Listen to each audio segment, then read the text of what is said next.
Hello and welcome back to my channel. I'm Paul Cowlins, naturopathic physician and former professor of naturopathic medicine in Portland, Oregon.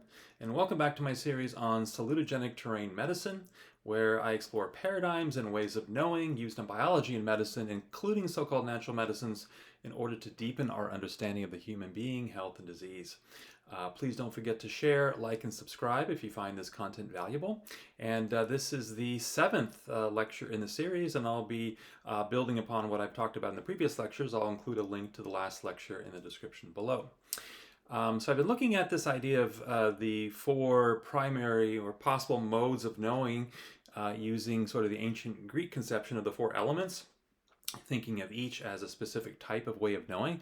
I've been looking specifically at the earth, solid cognition, which is typical of our current ways of thinking in medicine biology today, and also looking at the water or fluid cognition and what that reveals. And the premise here is that our way of seeing, our way of knowing, will give us different information from what we're observing. So we'll see different levels or dimensions of what it is we're observing. In the earth cognition, that gives us knowledge of the so-called physical organization.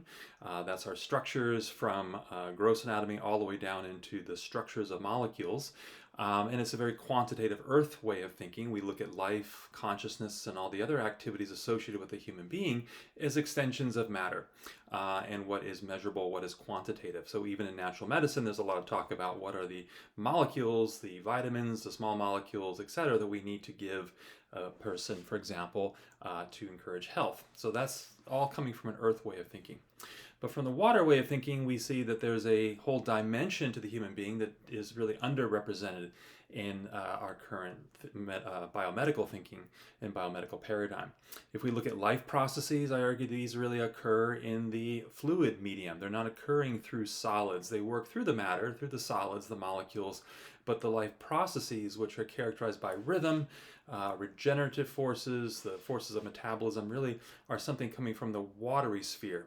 and then we can think of the physical organization itself is a kind of precipitate of the fluid organization. So what is solid, even the solid bone structures, originally in the embryo came from more fluidic conditions like cartilage, which is mostly water, and then it mineralized. And so the fluid condition seems to be, if we study embryos, a precursor to the solid state. In the last couple of videos, I really looked at research into the nature of biological water, primarily by biophysicists. For example, Gerald Pollack in his description of the exclusion zone or interfacial water. This is water structures that build up along hydrophilic or charged proteins like collagen, or all of the proteins inside of a cell. So all of the intracellular water is highly organized as a liquid crystal. It assumes a fourth phase, as Gerald Pollack describes, the fourth phase of water. And this liquid crystalline state takes on all sorts of really unusual properties, which are very different than so-called bulk or ordinary water. And then I also explore the ideas of Mei-Wan Ho and her idea of quantum coherence in the water structures. And I want to say a little bit more about that today, things I didn't mention in the last lectures. And that would be to extend what Mei-Wan Ho, a lot of her research was actually based on the research of other biophysicists, and in particular two Italian biophysicists, Emilio del Giudice and Giuliano Preparata. Both have passed away recently, but they studied closely this idea of coherent domains, or CDs, of water. And that's very much a sort of a generalized concept, kind of like the exclusion zone. And this is where water, as H2O, again, is a polar molecule. The hydrogen end of water is negatively charged, and the oxygen is negatively charged, and the hydrogen ends are positively charged. And so it takes on a positive, negative little charge, and this is called a dipole. And what happens in coherent domains is all the little water dipoles align and they oscillate together. And when they oscillate together, you can form these long standing waves. You can have transfer of energy between water molecule and another with near 100% efficiency instantaneously. And they start taking on these quantum-like properties. So again, this idea of delocalization and coherence, quantum tunneling, and things like this. And so the Del Giudice and Preparata really extended this idea of the exclusion zone water, and looked a lot more at the quantum physics of what's involved here. And they studied how, for example, in these coherent domains, standing electromagnetic waves. So whenever you have oscillating charges, you create an electromagnetic wave, and these electromagnetic waves can extend over, again, large clusters of water molecules, and really throughout the entire organism. And these waves help to then restabilize the coherent domains, and so there's a mutual interaction between them. And when you start talking about electromagnetic waves, you have to start talking about the phenomena of light. And it turns out that, interestingly, in these standing electromagnetic waves in coherent domains in organisms, some of the frequencies, the frequencies of those EM waves, are in the infrared, visible, and UV spectrums. In other words, they're visible light, and this is known as biophotons. And I just want to touch on it here. Really, when we start talking about how the biophoton interactions occur, really through the water, they're a level above the water structures. And so here we're going to enter into what I alluded to earlier, was the air-light body, or air-light organization, which is a level above the fluid organization. So I'm just going to touch on it here, but you need the coherent domains to carry effectively these EM waves throughout the body. Now, what's interesting about these coherent domains is they drive, or it's thought from this research, that they really drive a lot of biochemistry. In fact, they stabilize the different chemical reactions that occur within the cell. And what happens, what's been found, is that the coherent domains all oscillate at a certain frequency, and they store energy at those frequencies. And these frequencies can be measured through spectroscopy, for example. So this is not the generic frequencies. These are frequencies of the dipole, oscillating dipole moments. Well, those frequencies can transfer energy to biomolecules that are vibrating at similar frequency, whose bonds are vibrating at similar frequency. And so some of these researchers argue that what happens is that the energy stored in coherent domains is transferred to biomolecules through resonant transfer of energy, and then that helps catalyze reactions, and then energy is transferred back to the coherent domain, catalyzing other reactions, so that instead of this kind of one molecule bumping into another exchanging energy model, which we have typically in biochemistry, we have to say that energy is transferred to the water and then back to the molecule, back to the water. And so the water participates in all of this, and without the water, and without coherent domains specifically, none of the life activities would occur. So life requires the presence of these coherent domains and the exclusion zone, so-called interfacial water. Water highly structured in a liquid crystalline state for biochemistry to occur.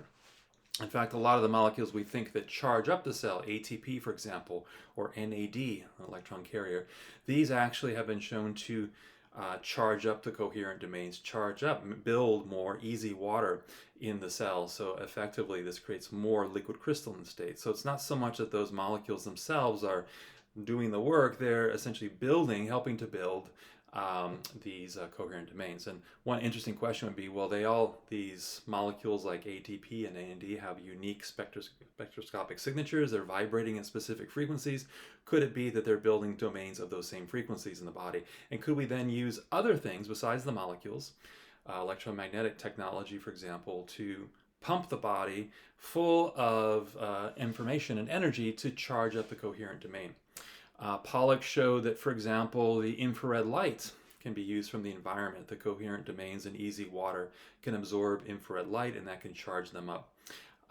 So this opens up the realm of new technologies based on that principle. Now, what essentially is happening when the coherent domains absorb infrared light is usually thermal energy, disorganized. We call it high entropy energy in the environment. The coherent domains can actually take that, organize it into low entropy light, essentially turn this thermal energy, high entropy, into organized light biophotons. So essentially our tissues, in our cells, we're taking environmental noisy information like thermal information and converting it into very highly organized information like light. And it opens up the sort of question on a more subtle level. Okay, so we can absorb infrared light. What about other forms of energy? And Mae Wan Ho in particular suggested that coherent domains and quantum coherence in the water in organisms can actually pull energy from what is known as the cosmic vacuum. That's the background energy of space. If you take all matter out, it turns out that space still, even a vacuum, has energies. There are what are called virtual particles coming in and out of that space. And so Mei Wan Ho suggested that organisms actually can pump energy out. Life is a process that can absorb energy from the environment in organizing. This is not from your food. So this would say that in addition to energies from food that we usually think about in chemistry providing the energy of the body, we are also drawing energy off of space. And that opens up a whole interesting question. Different practices, for example, in Chinese medicine, Qigong, where you stand in these positions and you can feel the body starts to get lighter as if it's absorbing something. If you're very, attentive and to that process. And so this is a possibility that we are in very quiet inner states of meditation in the right coherence. When we develop those coherent domains inwardly, we are able to tap energy from the environment. And that in fatigue, what essentially is happening is that the coherent domains are breaking apart and we're no longer able to, the water is more disorganized, we're no longer able to absorb that background energy. So we feel tired. We don't really have the energy in our cells to essentially drive the processes. So remember, these easy water coherent domains store charge. So they are like little batteries. So when you have the coherent domains become disorganized, then our batteries essentially go out. So all of these different researchers suggest that in addition to our physical level organization and the usual chemistry, biochemistry, molecular biology, we have on top of that a liquid crystal body. And with the discussion of biophotons, we have the light. So a liquid crystal or liquid light body. We can almost imagine that, taking all of the organized water out of a person, removing all the physical matter, the solid matter, and you see in that it would almost look like a jellyfish. So we sort of have this jellyfish that has streaming light going through it. Now the light is interesting in these coherent domains. We usually don't see it with the eyes, first of all, because it's very, very minute. But it turns out that once the light is generated in these coherent domains, it remains trapped within the water structure. So it's contained within the water. And only when organisms become injured or stress do we now see light emanating from the organism. And there have been cameras developed for this, special biophoton cameras that are very, very sensitive.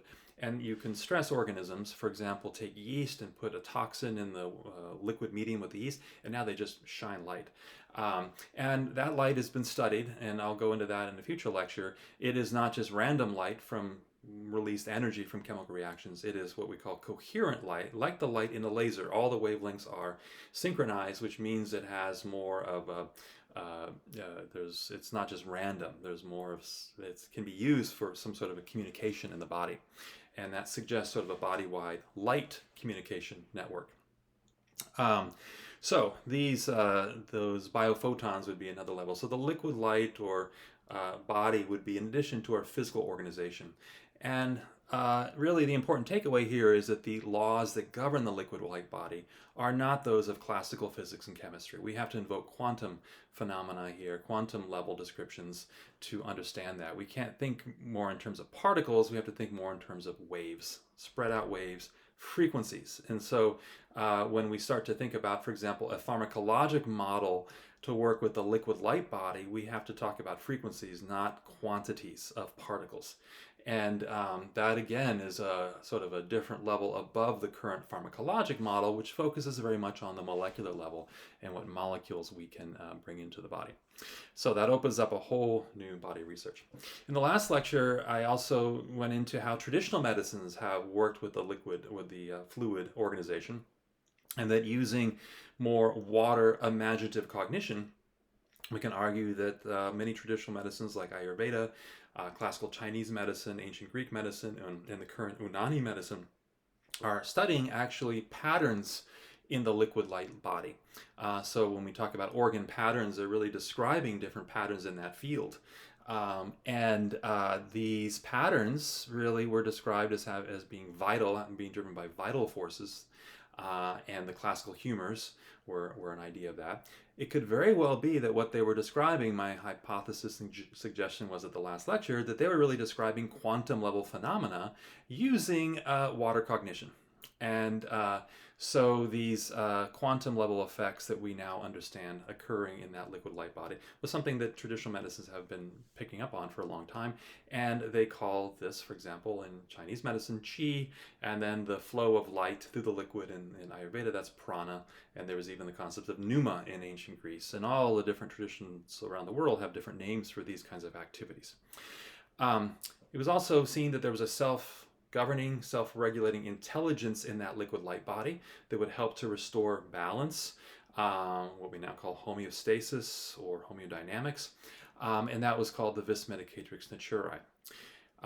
The question arises, interestingly, is, okay, so if there's a liquid light body and it needs this information to organize itself, where is that organization, where is that information coming from? Is it coming from our foods and vitamins and things like that? Or are we drawing that information off the cosmic vacuum? And that really, if you think about that, it's mind-boggling. It says that really that in nutrition, we're actually, if this is true, in nutrition, we're only capturing half the picture right now. We're focusing on the molecules and the substances, but we need to think also of these subtle forces, these quantum level forces coming through the environment, which the organism is using, we use to structure ourselves. And that will be a whole different level of discussion. How do we create form within our organs and whatnot? So we have all these water structures, but how they become formed into the organs and the shapes that we have. And it turns out electrical charge is key to that, according to modern research. And the water body, of course, is associated with that charge. So this really opens up, okay, are we really doing everything we can when we just talk about giving nutrition to the body through our foods and our supplements? Could it also be that we need nutrition from the vacuum, basically? And could remedies be prepared to deliver not so much the molecular information, but rather this more subtle quantum level information? And it turns out, as a little hint, some of the research suggests that to do that, you have to dilute matter down so that the information from matter can be transferred to the fluid, to the water. And that, if you've studied homeopathy, is sort of an opening for discussing homeopathy. Homeopathy makes no sense from an earth-based cognition pharmacologic model. This sort of infinitesimal dose, of course it wouldn't make sense. Why you dilute something and why there's nothing there. But if you take the water into consideration, it opens up whole new avenues of research. And again, this is where our current paradigms are very limiting in terms of what we're now able to see as potential therapies. All right. So that idea is, it can go further and say that remedies really that restore life activities. For example, in the homeopathic naturopathic circles, there's something called the drainage remedies. These are remedies that are made from herbs in low potency, low dilution homeopathic levels. So if you actually analyze them theoretically, there still are molecules in there. They're just at a very low dilution. And these remedies contain therapeutic metals also at very high dilution in there. And the idea is, okay, well, pharmacologically, they wouldn't make a lot of sense. And the way the drainage practitioners describe their action is to say, well, they're forcing out toxins from the cell and this different thing.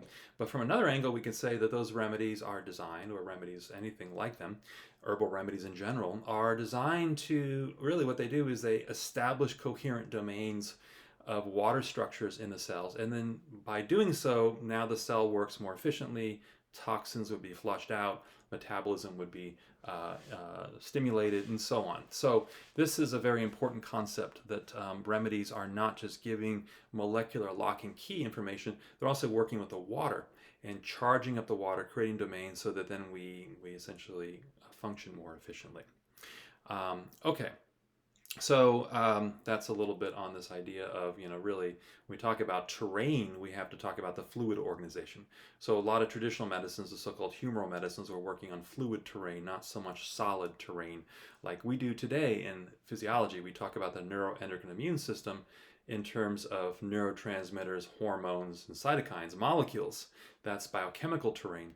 But there's also a whole level of biophysical fluid terrain, again, with these unique principles. So that was again, a long summary of what I've already gone through. I think it's important to keep rehashing these ideas because they are very new.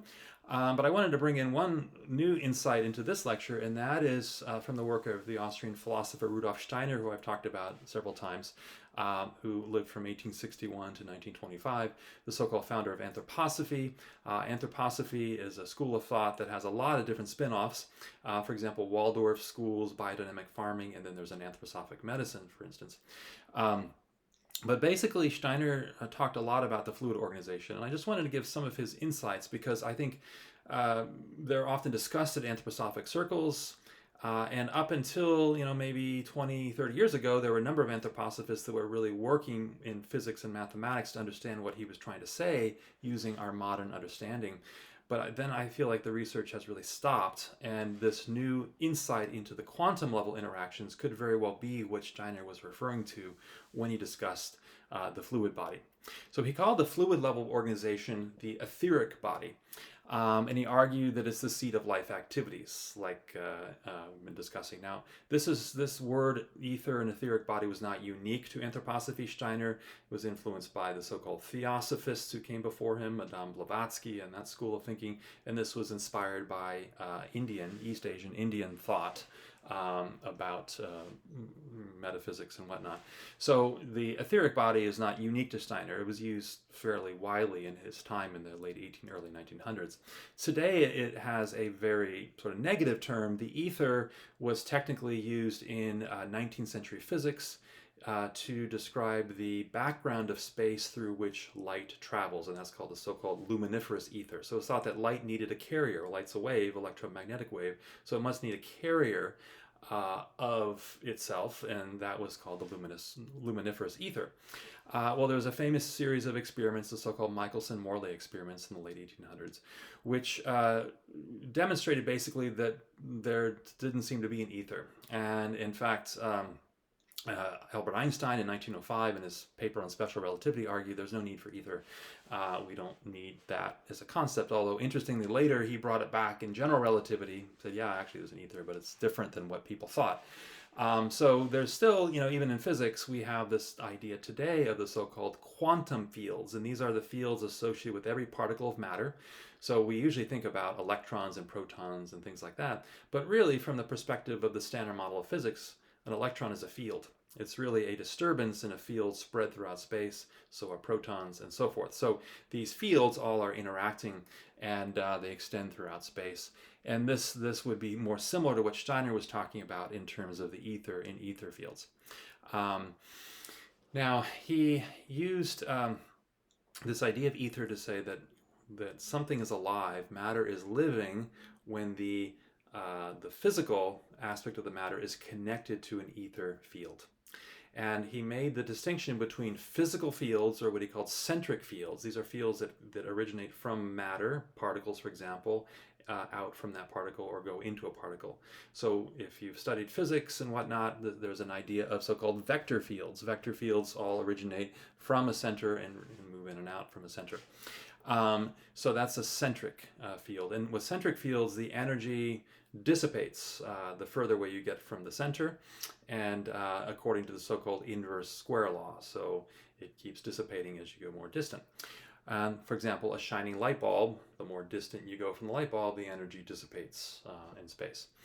Steiner contrasts the centric fields with what he called peripheral fields. Now, peripheral fields he described as being based on a different geometry, not Euclidean geometry, the normal geometry of three-dimensional space, but what he called polar Euclidean geometry. And if you study higher mathematics, there are many different types of geometries, and we usually think of them as just being abstract and not really applicable to the natural world. But Steiner argued that the so-called polar Euclidean geometries were describing the nature of these etheric forces and etheric fields. And they really seem to originate not from a center, but from the cosmos, so what he called the cosmic periphery. They come in towards the center and never reach it, as if that center is a point at infinity. So these etheric fields really are peripheral forces, and they work essentially against matter to dematerialize it. And he described a process where you put something in water and dissolve it and break it apart, kind of like what we do in homeopathy, where you make higher dilutions. What you're doing is you're dissipating the physical fields, and attracting in more of the etheric fields in that activity. So again, these are all descriptions from Steiner. We'd have to think about what does this mean in our current understanding. Now, the peripheral fields really, I said, come not from matter, but rather from the cosmos. So he argued, which many others have also argued, that life is not really something of the earth, that we need an additional element, additional factors, and those would be the etheric forces, which really appear standing from the vantage point of Earth to come from the background of the stars. These forces come in and they animate matter and create life. In fact, he described the sun, this is maybe, again, very controversial, but also maybe a point for thinking. The sun is essentially hollow, or even worse, more than hollow, kind of like we would describe a black hole, a negative space. And that negative space is essentially working as an attractor for cosmic etheric fields. And then what we're really seeing on the sun, the brightness is really the merging of the outer space with this negative space, and we create the plasma and everything else. And this is actually somewhat similar to these emerging theories about the plasma universe, which I won't go into here. But basically this idea that stars are attracting electromagnetic or plasma information from the cosmos and then radiating that back out.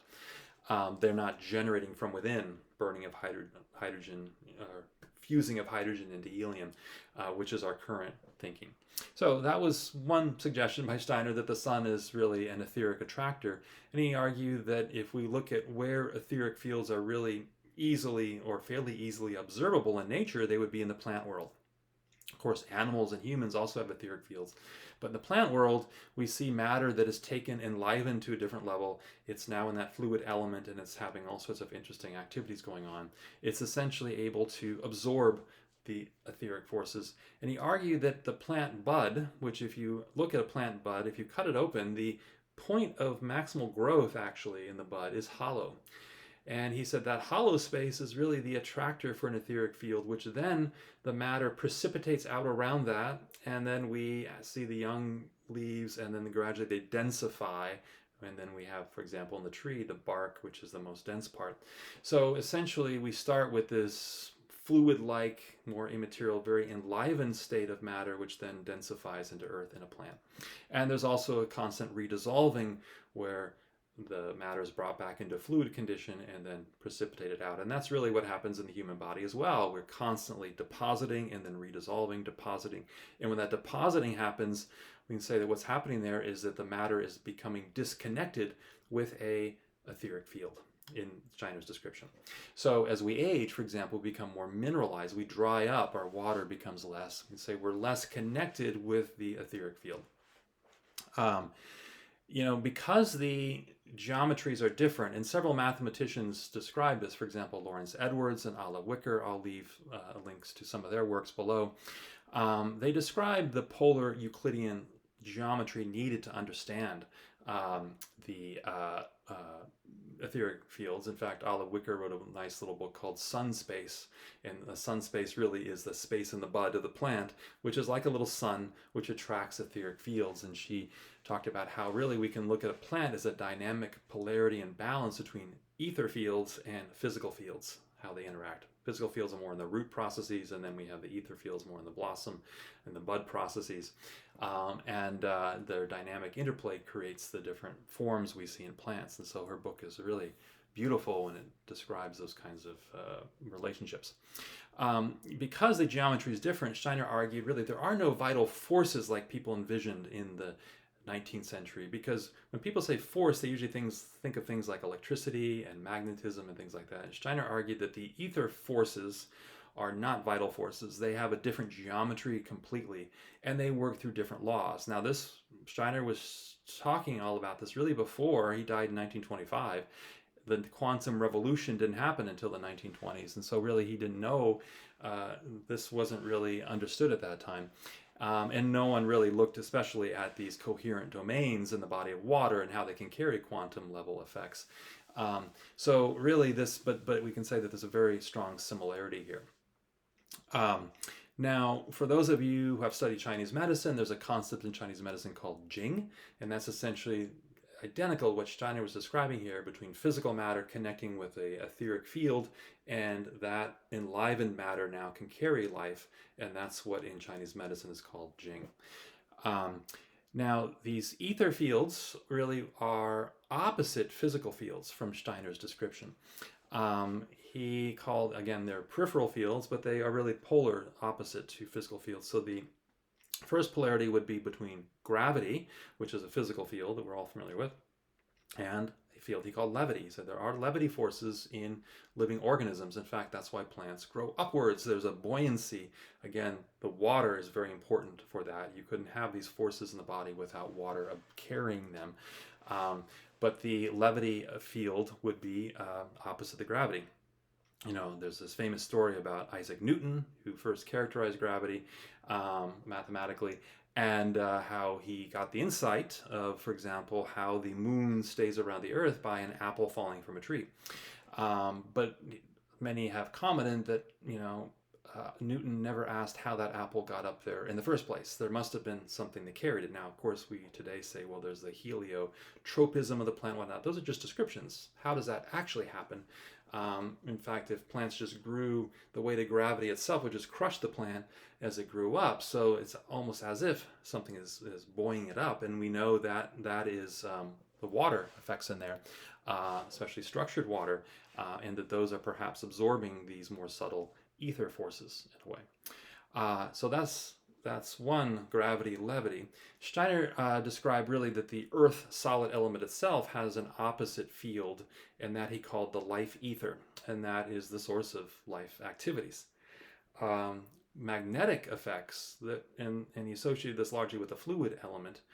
There is what he called the tone chemical ether, which is a second type of ether force that works there. And this tends to organize matter in two-dimensional planes. So it has an organizing effect. And those who have seen, like for example, Chladni sound figures, where you take a plate, put sand on it, and vibrate it with a violin bow, the different frequency modes will create different patterns in the sand. Well, that's similar to how he described the tone chemical ether. And he argued that really chemistry itself is tonal. And that's why, interestingly, the whole valence shell electrons is based on number 8 octave. So there's a musical element to chemistry. And then electricity has a polar opposite in the ether, and that would be what he called the light ether. In fact, very important, he said that electricity is, when it flows through a wire, is fallen light ether trapped in matter. And that opens up a whole question as we make more and more electricity, even with so-called natural means like, you know, wind power and solar. Steiner would argue we're trapping more and more light ether, which is not necessarily a healthy thing for the planet. In fact, we want to more liberate that light ether in healthy ways. And then finally, there's a warmth ether that he associated with the warmth element. So 4 ethers go with the 4 elements: the solid, life ether; fluid, chemical tone ether; gas, light, the light ether; and then the warmth element, warmth ether. And then magnetism has more of that fluidic aspect, electricity more the light aspect. And so these ethers then are counterparts, say negative images of the physical forces in nature. And this is what essentially the ancient Greeks called the 4 humors. These were the 4 ethers. And they were all seen to essentially be associated with different organs, which I'll get into in the future. All right, so the interesting implication here is that when we consume foods or, you know, natural products or whatever it is, that in addition to the molecular aspects, the material information that we're getting, could it be that we're also getting etheric information, and that just producing supplements, you know, that chemically, you know, that have a certain configuration. So, for example, vitamin C, ascorbic acid. Vitamin C is vitamin C. You make it chemically, it's always ascorbic acid. But depending on the source of that ascorbic acid, you can have different ether effects that come through that are different from another source. And that's why some swear by one vitamin C supplement over another, maybe a more of a natural source one, that they're getting some additional information. And these very subtle forces have not really been studied closely.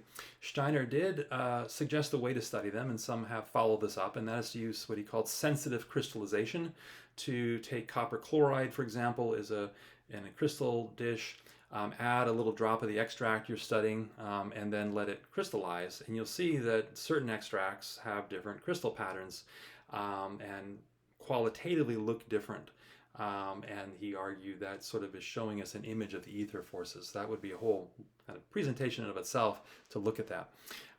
But again, it opens up this idea of the foods really delivering not just material, but also etheric information to the body. And that we can have the idea of devitalized foods, foods that have all the chemical information. You analyze it, it's got all the chemistry, but yet it doesn't have the ether forces.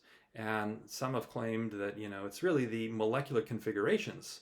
Steiner, this idea taken further, Steiner would say that the molecules in a food itself are precipitations from the ether.